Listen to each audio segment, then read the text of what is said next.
रब जाने का होई जब जहन जुदा होई। अब रब जाने का होई जब जहन जुदा होई। Mix by Aditya recording studio Gopalganj.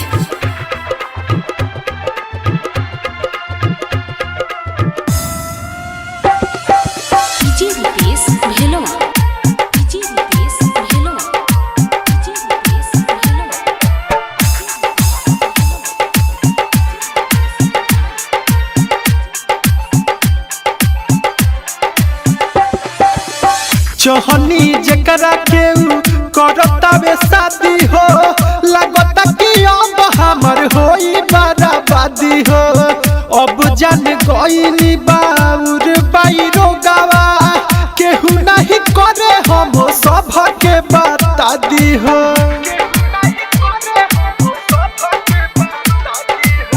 चहनी जकरा केहू करतावे शादी हो लगता कि अब हमर होई बर्बादी हो। अब जान गईनी बाउर बाईरो गवा केहू नहीं करे हम सब के बता दी हो।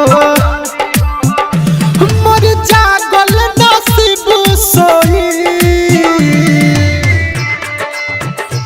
अब रब जाने का होई जब जहन जुदा होई।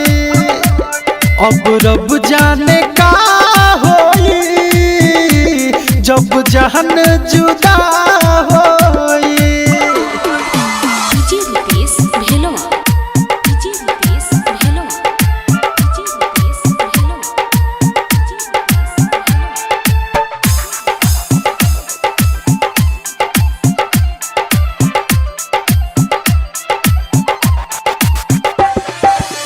सुन सुनावो तनी अपना हो फील के मने नहीं के तनो मनावो तनी दिल के।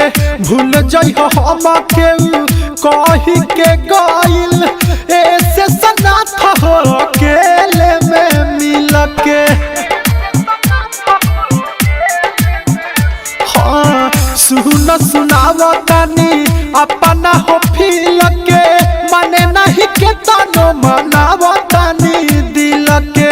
भूल जइहो हम के कही के गइल ऐसे सनाथ हो अकेले में मिल के।